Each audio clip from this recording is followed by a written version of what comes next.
ಇನ್ನೊಂದು ಶ್ರೀನಿವಾಸ ಉಪವಾಸ ಮಾಡ್ಕೋಬೇಡ, ನನ್ನ ಮನೆಯಿಂದೇ ಸಾವಕ್ಕಿ ಜೇನು ತುಪ್ಪ ಕಳಿಸ್ತೀನಿ. ಇದಕ್ಕಷ್ಟೇ ಬೇಕಾಗಿತ್ತು. ಇದು ಗುಣಾಗ್ರೇಸರ ಮಾನಭಾವ. ಆಯ್ತು ಏನು ಯೋಚನೆ ಮಾಡಬೇಡ ಅಂದರೆ ಆಯ್ತು, ಅವಶ್ಯವಾಗಿ ಆಗಲಿ ಅಂತ ಒಪ್ಕೊಂಡಿದ್ದಾರೆ. ಜಾಗ ಕೊಟ್ಟಿದ್ದಾನೆ ಭಗವಂತ. ಬಕಲಮಾಲಿಕೆ ಶ್ರೀನಿವಾಸನ ಸೇವೆಗಾಗಿ ಬಂದಿದ್ದಾಳೆ ಮಹಾನುಭಾವಳು.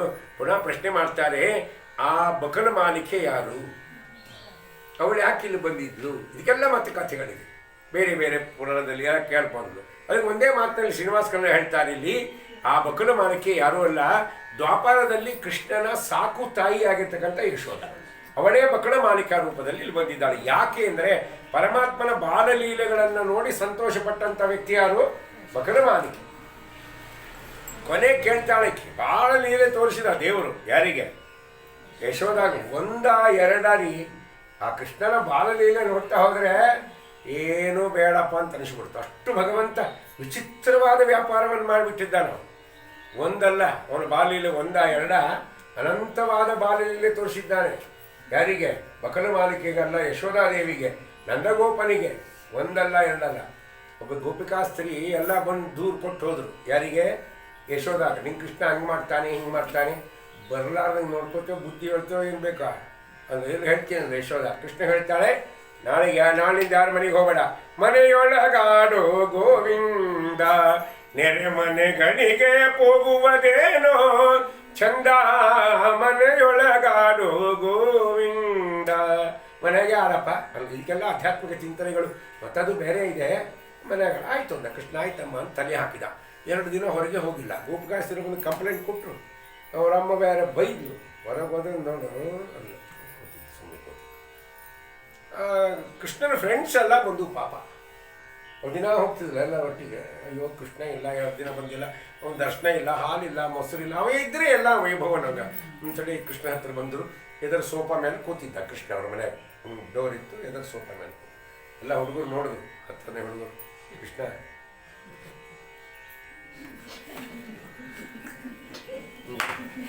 ನಮ್ಮಮ್ಮ ಕೆಲಸ ಹೋಗ್ಬೋದಿತ್ತ, ಬಾಕಿ 2 ದಿನ ಬಂದಿಲ್ಲ ನಾವು ಕೃಷ್ಣ, ನೀನಿದ್ದರೆ ನಮಗೆ ಸಂತೋಷ ಇರುತ್ತೋ. ನೀನಿದ್ರೆ ಹಾಲು, ಮೊಸರು, ಬೆಣ್ಣೆ, ತುಪ್ಪ ಯಾವುದಕ್ಕೂ ಕೊರತೆ ಇಲ್ಲ ಕೃಷ್ಣ, ನಿನ್ನ ನೋಡಿದ್ರೆ ಸಂತೋಷ ಆಗ್ಬಿಡುತ್ತಾ. 2 ದಿವಸ ಆಯ್ತಲ್ಲ ಸಾಗಿ, ಬಾರ ಹೋಗೋಣ, ಒಂದು ರೌಂಡ್ ಹೋಗೋಣ, ಈ ಪ್ಯಾರಲರ್ ರೋಡಿಗೆ ಹೋಗೋಣ, ಈ ಕಡೆ ಎರಡೇ. ಕೃಷ್ಣಂದ ನಮ್ಮಮ್ಮ ಹೊಡಿತಾಳೆ. ಎಲ್ಲ ಗೋಪಿಕಾಸ್ತ್ರೀ ಬಂದು ಕಂಪ್ಲೇಂಟ್ ಕೊಟ್ಟು ಹೋಗ್ಯಾರ. ಭಾಳ ಕಷ್ಟ ಗಲಾಟೆ ಆಗ್ಬಿಡ್ತಾವೆ. ಅವ್ರು ಬೇಡ ಬೇಡ ಬಾರ ಹೆಂಗಾರ ಬಾ. ಅಮ್ಮ ಬೈತಾ. ನಿಮ್ಮ ಅಮ್ಮ ಏನು ಮಾಡ್ಲಿಕ್ಕಿರ್ತಾರೆ? ಬಕ್ರಿ ಮಾಡ್ತಾರೆ. ನಮ್ಮ ಕಡೆ ಬಕ್ರಿ ಅಂತ ಮಾಡ್ತಾರೆ. ಬಕ್ರಿ ಎಷ್ಟು ಸೇರು ಬಕ್ರಿ ಮಾಡ್ತಾರೆ ನಿಮ್ಮ ಮನೆಗೆ? 5 ಸೇರು ಮಾಡ್ತಾರೆ ದಿನ. ಮತ್ತು 1 ಸೇರು ಬಕ್ರಿ ಮಾಡ್ಲಿಕ್ಕೆ ಎಷ್ಟೊತ್ತು ಹಿಡಿತದೆ? ½ ಆನ್ ಅವರ್.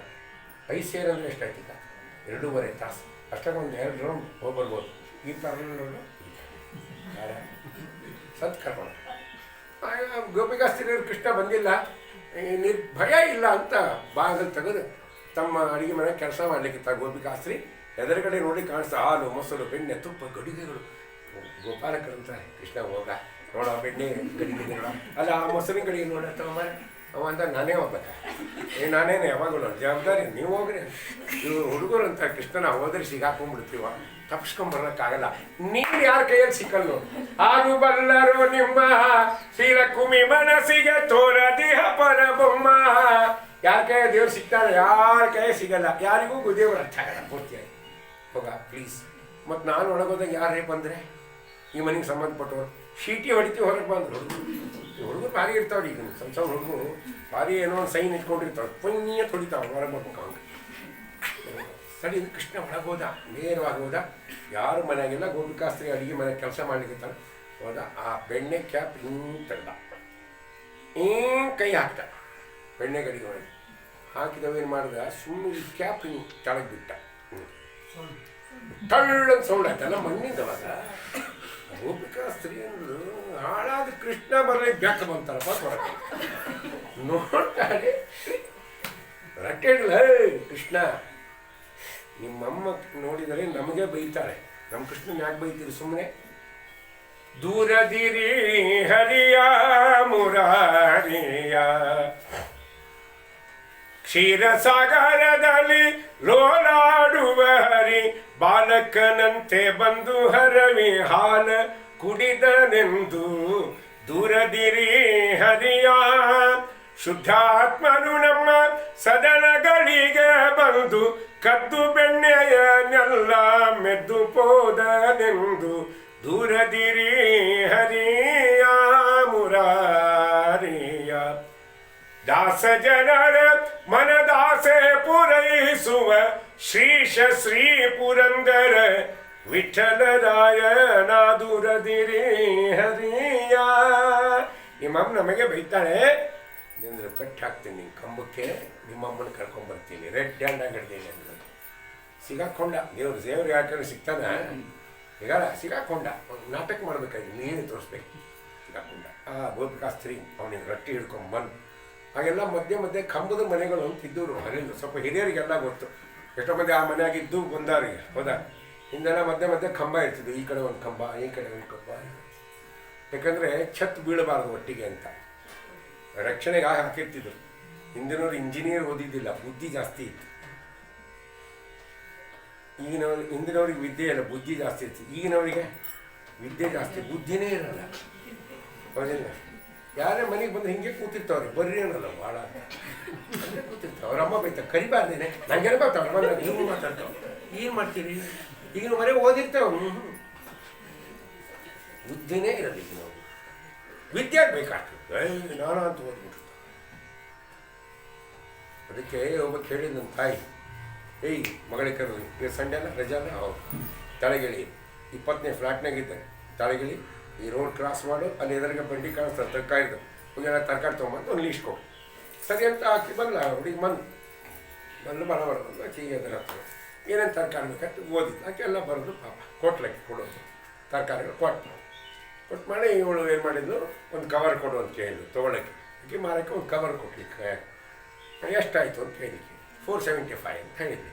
475 ಕೊಡಿ, 500 ರೂಪಾಯಿ ನೋಟ್ ಕೊಟ್ಟರು. 25 ರೂಪಾಯಿ ವಾಪಸ್ ಕೊಡುವಾಗ ಆ ಮಾರವಳು ಈಕೆ ಕೇಳ್ತಾಳೆ, ಇವನಿಲ್ಲ ತರುಣಿ, ಈಕೆ ಕೇಳಿ, ನೀವು ತುಂಬ ಓದಿರಲ್ವಾ ಅಂದರೆ ತಲೆನೇ ತಿರುಗ್ತಿದ್ದಾರೆ. ಏಯ್ ನಾವು ಓದಿದ್ದು ನಿಂಗೆ ಹೆಂಗೆ ಗೊತ್ತಾಯಿತು? ಫಸ್ಟ್ ಟೈಮ್ ನೀವು ಅಂಗಡಿ ಬಂದು ಜಗಳಕ್ಕೆ ಬಂದ್ಬಿಡ್ತಾವ್ರಿ ಮೈಮಾರಿ ಒಂದು ಮಾತಿಗೆ. ಹೆಂಗೆ ಗೊತ್ತಾಯ್ತು ನಿಂಗೆ ಹೇಳಿ? ಎಲ್ರಿಗೆ ಗೊತ್ತಾಯ್ತು, ನೀವು ಓದಿರಿ ನಿಮ್ಗೆ ಗೊತ್ತಾಯ್ತು. ಅದು ಹೆಂಗೆ ಗೊತ್ತಾಯ್ತು ಅಂತ ಕೇಳಕ್ಕೆ, ಹೆಂಗೆ ಗೊತ್ತಾಯ್ತು ಹೇಳ? 6 ಡಿಗ್ರಿ ಇದೆ ನನಗೆ, ಹೆಂಗೆ ಗೊತ್ತಾಯ್ತು? ಯಾಕಂದ್ರೆ ಏನು ಇಷ್ಟಾಗಿ ಟೆನ್ಷನ್ ಮಾಡ್ಕೊಂಡಿದ್ದೇವ? ಏನಿಲ್ಲ, ಏನು ಮಾಡಿದೆ, 2 kg ದ್ರಾಕ್ಷಿ ತೊಗೊಂಡು, ತರಕಾರಿ ತೊಗೊಂಡು, 10 kg ಕುಂಬಳಕಾಯಿ ತೊಗೊಂಡು, ದ್ರಾಕ್ಷಿ ಹಾಕಿದ್ಮೇಲೆ ಕುಂಬಳಕಾಯಿ ಹಾಕಿದ್ರೆ ಮೇಲೆ ಗೊತ್ತಾಯ್ತು. ಬುದ್ಧಿ ಇದ್ದವ್ರು ಏನು ಮಾಡ್ತಾರೆ? ಹಾಂ, ಎಲ್ಲ ತರಕಾರಿ ಮೇಲೆ ದ್ರಾಕ್ಷಿ ಇಟ್ಕೊತಾರೆ. ಹೌದೇ? ಇದು ಬುದ್ಧಿ ಕೆಲಸ. ಹಾಗೆ ಸ್ವಲ್ಪ ಕಡಿಮೆ ಕಂಬಗಳು ಮನೆಗೆ ಕಂಬಕ್ಕೆ ಕಟ್ಟಿದ್ವು, ಕಂಬಕ್ಕೆ ಅದು ಸೇದೋ ಭಾವಿ ಹಗ್ಗ ತಂದು ಕೊಟ್ಟಿದ್ದು. ನಿಮ್ಮಮ್ಮ ಕರ್ಕೊಂಡ್ಬರ್ತೀವಿ, ಇಲ್ಲೇ ಇರುವಂಥ ಬಾಗಿಲು ಹಾಕ್ಕೊಂಡು ಓಡಿ ದೊಡ್ಡ ಕೀಲಿ ಹಾಕಿದ್ರು. ಯಶೋಧ ಬಾಯಿಲಿ ಬಾಯಿ, ಏನಾಯ್ತು? ಯಾಕೆ ಕೂಗ್ತಾ ಇದ್ದು? ಏನಾಯ್ತು? ಕೂಗ್ಬೇಡ, ಟೆನ್ಷನ್ ಮಾಡ್ಕೋಬೇಡ, BP ರೈಸ್ ಆಗ್ಬಿಡುತ್ತೆ ಆಮೇಲೆ. ಹಾಂ, ಯಾಕೆ ಏನಾಯ್ತು ಅಂತ ಹೇಳ್ತೀಯ? ನಿಮ್ಮ ಕೃಷ್ಣ ಮನೆಗೆ ಬರ್ತಾ ಅಂತ ಹೇಳಿದ್ದಿ. ಈಗ ಬಂದಿಲ್ಲ 2 ದಿವಸ ಬಂದಾಗ ರೆಡ್ ಹ್ಯಾಂಡ್ ಹೇಳಿದ್ನಿ, ನೋಡ್ಬಾ ಆಮೇಲೆ ಮಾತಾಡಿ. ಯಶೋಧನದು ತಲೆಗಿಲಿ ಕೆಟ್ಟದ್ರಿ, ಬೆಳಿಗ್ಗೆ ಕಾಫಿ ಕುಡ್ದಿಯಾ? ನಮ್ಮ ಕಾಫಿ ಕುಡಿಲಿ ತಲೆನೇ ಓಡಾಡ್ತದೆ. ಕಾಫಿಗೂ ತಲೆಗೇನು ಸಂಬಂಧ? ಕೇಳಿದ್ರೆ ಕಾಫಿ ಕುಡ್ದಿಯಾ, ಟಿಫನ್ ಮಾಡಿಯಾ? ಎಲ್ಲ ಆಗಿದೆ, ಎಲ್ಲ ವ್ಯವಸ್ಥೆ ಆಗಿದೆ. ಮತ್ತು ಬಂದಾಗ ಬಾಯಿ ನೋಡ್ಬಾ. ಯಾಕೆಂದ್ರೆ ನಮ್ಮ ಕೃಷ್ಣ ನಿಮ್ಮ ಮನೆಗೆ ಯಾಕೆ ಬರ್ತಾನೆ? ನಾವು ಊರಿನ ಅರಸರು, ಹಾಲು ಮೊಸರು ಬೆಣ್ಣೆ ತುಪ್ಪಗಳಿಗೆ ನಮಗೇನು ಕಡಿಮೆ ಇದೆಯಾ? ನಿಮ್ಮ ಮನೆಗೆ ಯಾಕೆ ಬರ್ತಾನೆ? ಬಂದಿಲ್ಲ ಅಂತೀಯ? ಬಂದಿಲ್ಲ ಅಲ್ಲ ಯಶೋಧ. ಎಲ್ಲಿದ್ದಾನೆ? ನಮ್ಮ ಮನೆಯಾಗಿದ್ದಾನೆ. ಕರಿ ನೋಡೋಣ. ಕೃಷ್ಣ ಅಲ್ಲ ಯಶೋಧ. ಒಳಗಿಂದ ಬಂತ್ರಿ, ಕೈಯಾಗ ಒಂದು ಬಟ್ಲ ಸ್ಪೂನು ಬೆಣ್ಣೆ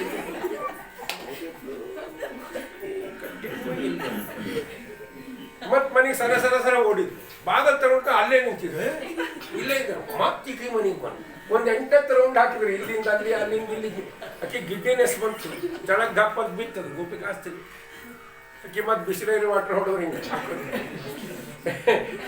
ಆಕೆ ಕಣ್ಣು ಬಿಟ್ಟು ಮೇಲೆ ಒಂದು ಮಾತಂತ ಆ ಗೋಪಿಕಾ. ಅವಳೇನಂದ್ರು ಅಂತ ಪುರಂದಾಸ ಹೇಳ್ತಾರೆ.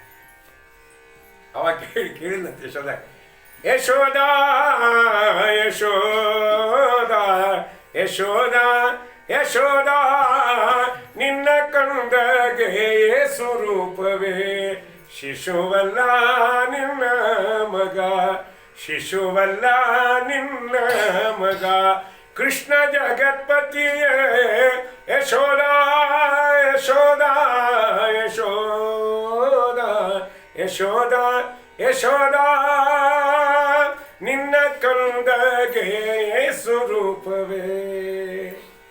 ನಮ್ಮ ಚಿಲ್ಲರೆ ವ್ಯಕ್ತಿಗಳಿಗೆ ಅವ್ರ ಮಹಿಮೆ ಕೇಳಿದ್ರೆ ಸಂತೋಷ ಆಗಿ ನಗ್ತೀವಲ್ವಾ, ಆನಂದ ಆಗುತ್ತಲ್ವಾ. ಯಶೋಧನ ಭಾಗ್ಯ ಅಂತದ್ರಿ, ನೋಡಿದ್ಲಲ್ಲ, ನೋಡಿದವ್ರ ಭಾಗ್ಯ ಅಂತದಲ್ಲ. ಸುಮ್ಮನೆ ಕೇಳಿದ್ರೆ ಎಷ್ಟು ಸಂತೋಷ ಪಡ್ತೀರಿ ನೀವೆಲ್ಲ ಸಜ್ಜನರು, ಹೌದಾ? ನಾವು ಕೃಷ್ಣ ನೋಡಿಲ್ಲ, ಯಶೋಧನ ನೋಡಿಲ್ಲ, ನನ್ನ ಮೊಸಡಿ ನೋಡ್ಕೊಂಡು ಕೂತೀರಿ, ಕೇಳ್ತಾ ಕೂತೀರಿ, ಹೌದಲ್ಲ?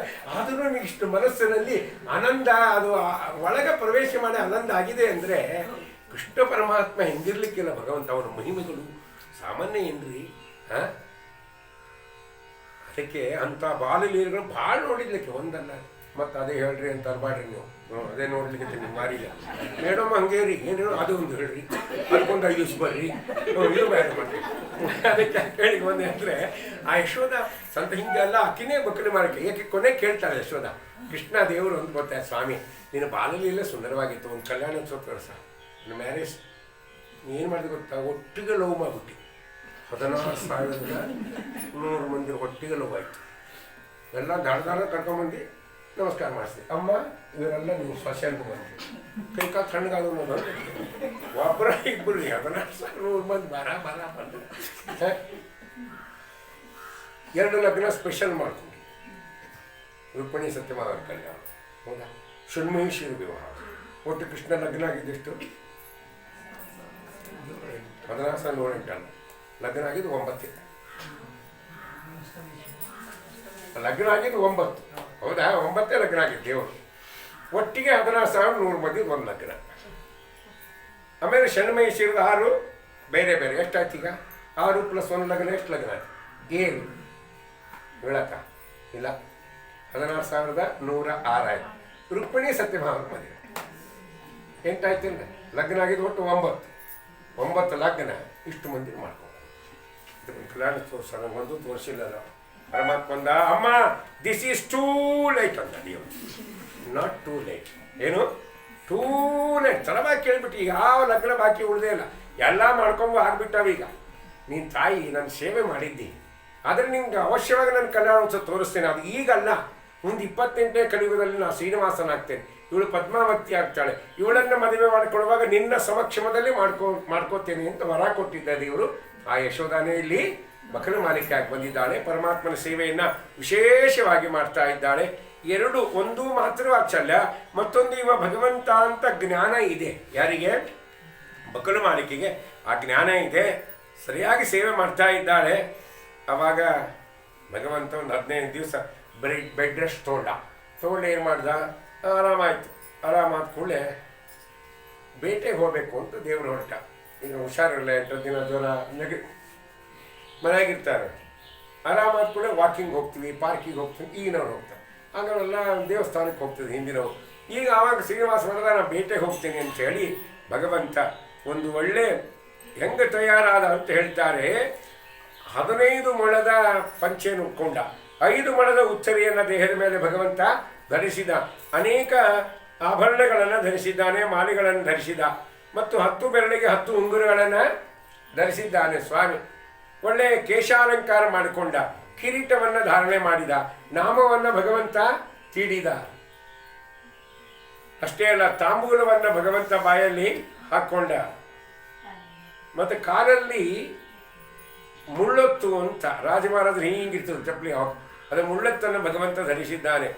ಒಂದು ಬಾರಿ ಕನ್ನಡಿ ಅದರ ನಿಂತು ನೋಡಿದ್ನ, ಹೆಂಗೆ ಕಾಣಿಸ್ತೀನಿ ಅಂತ. ಕನ್ನಡಿ ನೋಡಿದ್ರೆ ನಮಗೆ ಸಮಾಧಾನ ಆಗುತ್ತಲ್ರಿ? ಆಗುತ್ತಲ್ಲ, ಎಲ್ಲರಿಗೂ ಅಷ್ಟೇ. ಯಾರು ಕೇಳ್ತಾರೆ? ಎಲ್ಲರೂ ಅಷ್ಟೇ, ಕನ್ನಡಿ ಇದ್ದರೆ ಸಮಾಧಾನ. ಎಲ್ಲರೂ ಹಗಲೆಲ್ಲ ಕನ್ನಡಿ ನೋಡ್ಕೊತಿರ್ತಾರೆ.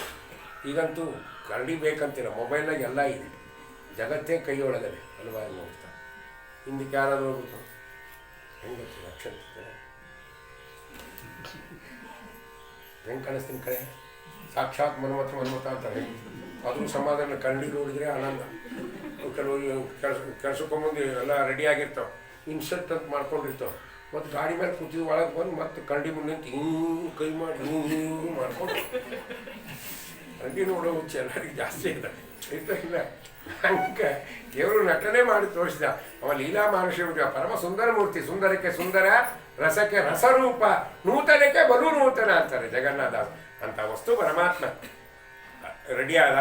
ಒಂದು ಕುದುರೆಯನ್ನು ಸ್ಮರಣೆ ಮಾಡಿದ. ಚೆಂಚಿ ಅಂತ ಒಂದು ಚೀಲ ಇಟ್ಕೊಂಡ ಸೊಂಟದಲ್ಲಿ. ಚೆಂಚಿ ಅಂದರೆ ಏನು? ತಾಂಬೂಲ ಇಡ್ತಕ್ಕಂಥ ಒಂದು ಚಿಕ್ಕ ಅಡಿಕೆ ಚೀಲ ಅಂತ ಕರೀತಾರೆ. ಅದ್ರ 4 ಸೆಕ್ಷನ್ ಇರ್ತಾವ, 4 ಭಾಗ. ಒಂದರಲ್ಲಿ ಸುಣ್ಣ ಹಾಕಿರ್ತಾರೆ, ಒಂದರಲ್ಲಿ ವಿಳಯದಲ್ಲಿ ಹಾಕಿರ್ತಾರೆ, ಒಂದರಲ್ಲಿ ಅಡಿಕೆ ಹಾಕಿರ್ತಾರೆ, ಹೌದಾ? ಹಿಂಗೆಲ್ಲ ಹಾಕಿರ್ತಾರೆ. ಹೊಗೆ ಸೊಪ್ಪು ಇಲ್ಲ, ಮತ್ತೆ ಹೊಗೆ ಸೊಪ್ಪು ಹಾಕಿರಲ್ಲ ದೇವರು. ಲವಂಗ ಯಾಲಕ್ಕಿ ಅದು ಹಾಕಿರ್ತಾರೆ. ಅದು ಹಿಂಗೆ ಎಳೆದು ಬಿಟ್ರೆ ಅದು ಓಪನ್ ಆಗುತ್ತೆ. ಹಿಂಗೆ ಕೈ ಹಾಕಿದ್ರೆ ಎಲ್ಲಿ ಬೇಕು ಅಲ್ಲೇ ಹೋಗ್ತದೆ ಕೈಯಲ್ಲಿ.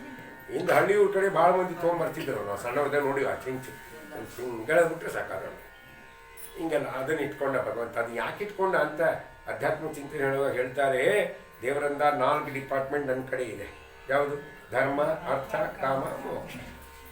ಅದು ಯಾರಿಗೆ ಬೇಕು ಬರ್ರಿ ನಾ ಕೊಡ್ತೇನೆ, ನನ್ನ ಹತ್ರ ಇದೆ ಅಂತ ದೇವ್ರ ಪುರುಷ ಇಟ್ಕೊಂಡ. ಒಳ್ಳೆ ಕುದುರೆ ಸ್ಮರಣೆ ಮಾಡಿದ. ಕುದುರೆ ಆಗಿ ಬಂದವರು ಯಾರು? ಸಾಕ್ಷಾತ್ ವಾಯುದೇವರು. ಪ್ರಥಮೋ ಹನುಮಾನ್ ನಾಮ, ದ್ವಿತೀಯೋ ಭೀಮಯೋಚ, ಪೂರ್ಣ ಪ್ರಜ್ಞ ತೃತೀಯಸ್ತು ಭಗವತ್ ಕಾರ್ಯ ಸಾಧಕ. ಪರಮಾತ್ಮನ ಕಾರ್ಯವನ್ನು ಸಾಧನೆ ಮಾಡೋದರಲ್ಲಿ ಮಹಾನುಭಾವರು ನಿಸ್ಸೀಮರು ವಾಯುದೇವರು ಕುದುರೆ ರೂಪದಲ್ಲಿದ್ದಾರೆ. ಮೇಲೆ ಹಾಕ್ತಕ್ಕಂಥ ತಡಿ ಅಂತ ಆಸನ. ಆ ಆಸನ ಯಾರ್ದು ಅಂದರೆ ರಮಾದೇವಿನೇ ಆಸನ ಆಗಿದ್ದಾರೆ. ಪರಮಾತ್ಮ ತಾನು ಆ ಕುದುರೆ ಮೇಲೆ ಕೂತ ತಾಯಿ ಹೇಳಿದ ಬೇಟೆಗೆ ಹೋಗ್ಬಿಡ್ತೀನಿ. ಬಕಲು ಮಾರಕ್ಕೆ ಹೇಳ್ತಾರೆ, ಶ್ರೀನಿವಾಸ ಬೇಗ ಬಂದ್ಬಿಡಪ್ಪ, ಇವತ್ತೇ ಎದ್ದು ಹುಷಾರಾಗಿ, ಭಾಳ ಹೊತ್ತು ತಿರುಗಾಡಬೇಡ ಬಿಸಿಲ. ಆಯ್ತಮ್ಮ ಅಂತಂದ. ಆ ಕುದುರೆ ಲಗಾಮ್ ಮಾಡಿಕೊಂಡ. ಲಗಾಮ್ ಯಾರು? ಸಕಲ ತತ್ವಾಭಿಮಾನಿ ದೇವತೆಗಳು. ದೇವರು ತಾರತಮ್ಯ ತೋರಿಸ್ತಾರೆ. ಮೊದಲು ಭಗವಂತ, ಆಮೇಲೆ ರಮಾದೇವಿ, ಆಮೇಲೆ ಇರೋರು ಯಾರು? ವಾಯುದೇವರು. ವಾಯುದೇವರ ಅಧೀನದಲ್ಲಿ ಸಕಲ ತತ್ವಾಭಿಮಾನಿ ದೇವತೆಗಳು.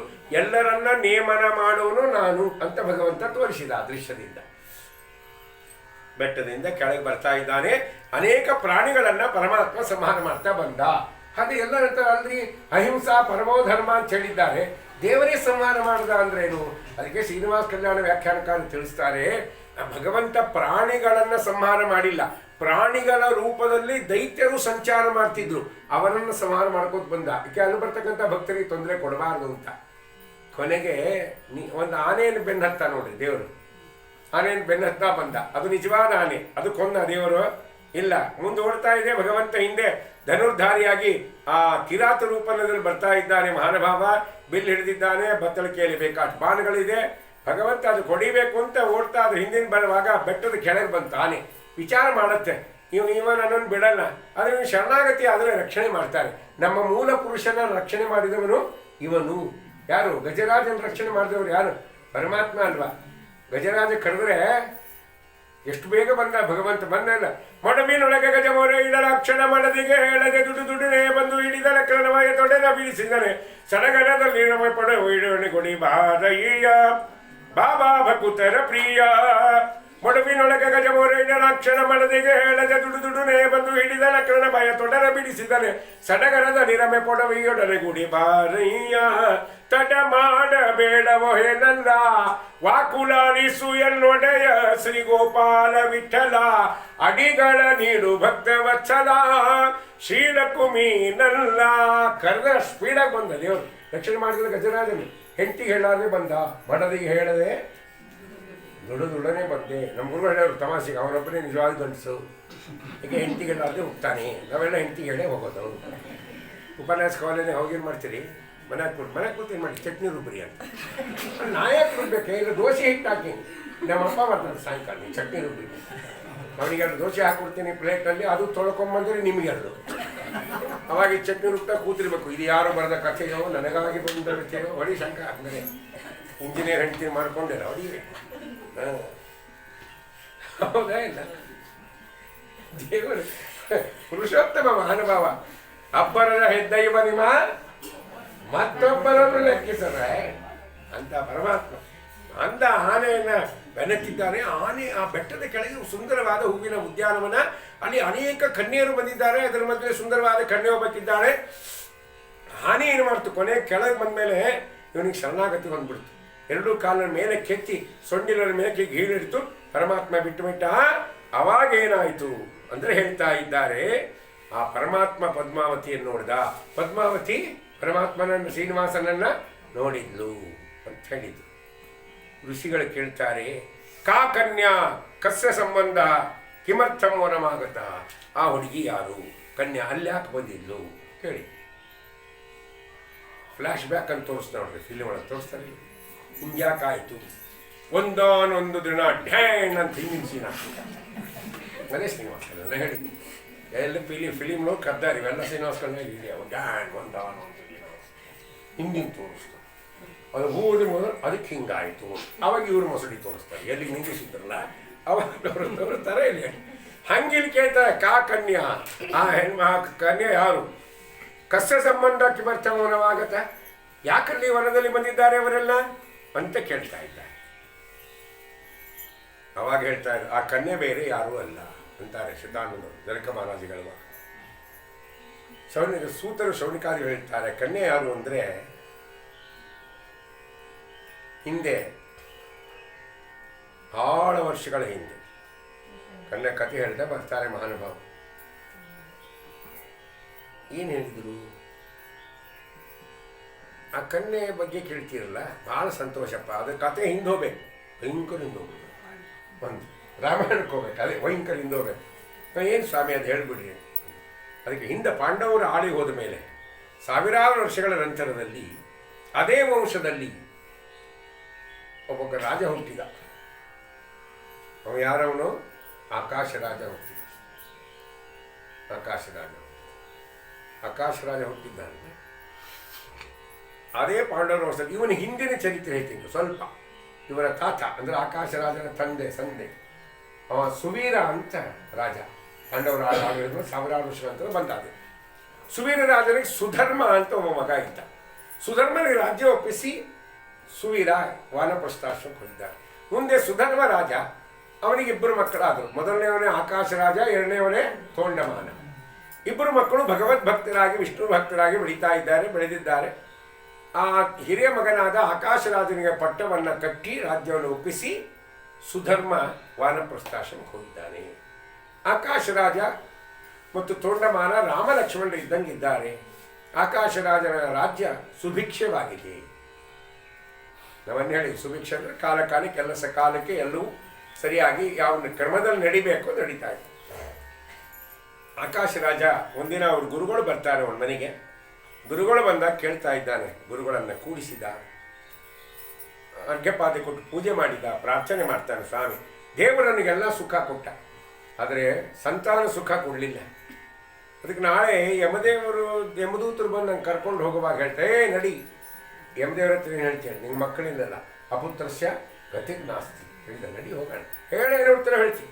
ಅದಕ್ಕೆ ಪಾಂಡವರ ವಂಶದಲ್ಲಿ ಹುಟ್ಟಿ ಖರ್ಚಾಯಿತು, ಗೋಡೆನೋ ಮರನೋ ಆಗಿ ಹುಟ್ಟಬೇಕಾಗಿತ್ತು. ನಾನು ಏನು ಮಾಡಬೇಕು ಅಂತ ಭಾಳ ದುಃಖ ಪಟ್ಟ. ಕೊನೆಗೆ ಹೇಳ್ದ, ನನಗೆ ಗಂಡು ಮಗು ಅಂತಿಲ್ಲ, ಅನೇಕ ಮಾತಾಡಿದ್ದ ನಾನು, ನನಗೆ ಒಂದು ಹೆಣ್ಮಗು ಆದರೂ ಸಾಕು, ಎರಡೂ ವಂಶ ಉದ್ಧಾರ ಮಾಡ್ತಕ್ಕಂಥ ಹೆಣ್ಮಗು ಆದರೂ ಸಾಕು ಅಂತಂದ. ನಾವು ಹೈದರಾಬಾದ್ ಕೆಲವೆಲ್ಲ ಯಂಗ್ಸ್ಟರ್ಸ್ ಹುಡುಗಿಯರು ನೋಡ್ರಿ, ನಾವು ಹುಡುಗಿಯರು ಎರಡು ಮನೆ ಉದ್ಧಾರ ಮಾಡ್ತೀವಿ ಅಂತಿಂಗೆ. ಕರೆಕ್ಟ್, ನೀವೇ ದೊಡ್ಡವರು. ಆದರೆ ನೀವು ಸ್ವಲ್ಪ ಜಾರಿದರೆ ಎರಡು ಮನೆ ಹಾಳಾಗ್ತೀವಿ, ವಂಶ ಹಾಳಾಗ್ತೀವಿ. ಇದು ಎಚ್ಚರಿಕೆ ಇರಬೇಕು ನೀವು. ಹೌದಲ್ರಿ, ಸಾರಿ ಇನ್ನೇನು ಸಾರಿ ಮಸೂಡಿ ನಡೆ. ಅದೇನ ಯಾಕೆ ಹೇಳಿ ಬಂದರೆ ಎರಡೂ ವಂಶ ಉದ್ಧಾರ ಮಾಡ್ತಕ್ಕಂಥ ಜವಾಬ್ದಾರಿ ಆ ಹೆಣ್ಣು ಮಗು ಮೇಲೆ ದೊಡ್ಡ ಜವಾಬ್ದಾರಿ. ಸರಿ, ಗುರುಗಳು ಹೇಳ್ತಾರೆ, ನೀವು ಹೇಳಿ ಸರಿಯಪ್ಪ, ಒಂದು ಕೆಲಸ ಮಾಡು, ಏನು ಪುತ್ರಕಾಮೇಷ್ಟಿ ಯಾಗವನ್ನು ಮಾಡಿಬಿಡು, ನಿಮ್ಮ ಮಕ್ಕಳಾಗ್ತಾರೆ ಅಂತ ಹೇಳಿದ್ದಾರೆ. ಗುರುಗಳ ಆಜ್ಞೆಯಂತೆ ಪುತ್ರಕಾಮೇಷ್ಟಿ ಯಜ್ಞವನ್ನು ಮಾಡ್ತಾ ಇದ್ದಾರೆ. ಯಜ್ಞಂ ಕುರು ನೃಪಶ್ರೇಷ್ಠ ಪುತ್ರಸ್ಥೇನ ಭವಿಷ್ಯತಿ. ಗುರುರ ವಾಕ್ಯ ಮೇಲೆ ವಿಶ್ವಾಸ ಇಟ್ಟು ಆ ಪುತ್ರಕಾಮೇಷ್ಟಿ ಯಜ್ಞವನ್ನು ಮಾಡಿದ. ಬಂಗಾರದ ನೇಗಳು ಭೂಮಿಯನ್ನು ಶುದ್ಧಪಡಿಸಿದ್ದಾರೆ, ವೇದ ಮಂತ್ರ ಹೇಳ್ತಾ ಇದ್ದಾರೆ. ಆ ಬಂಗಾರದ ನೇಗಲನ್ನು ಉಳ್ತಾ ಇದ್ದಾನೆ ಆಕಾಶ ರಾಜ. ಸ್ವಲ್ಪ ಮುಂದಕ್ಕೆ ಹೋಯ್ತು, ಖಟ್ಟನ್ ಶಬ್ದ ಕೆಳಗಿಳಿದ, ನೇಗಲನ್ನು ಸರಿಸಿದ. ದೊಡ್ಡ ಬಂಡೆಗಲ್ಲು ಅದನ್ನು ದೂರಕ್ಕೆ ಸರಿಸಿದಾಗ ಆ ಬಂಡೆಗಳ ಕೆಳಗೆ 1000 ದಳದ ಪದ್ಮ ಇದೆ. ಆ ಪದ್ಮದಲ್ಲಿ ಸುಂದರವಾದ ಒಂದು ಮಗು ಇದೆ, ಹೆಣ್ಣು ಮಗು, ಪುಟ್ಟಾದ ಮಗು, ಅತಿ ಸುಂದರವಾದ ಮಗು.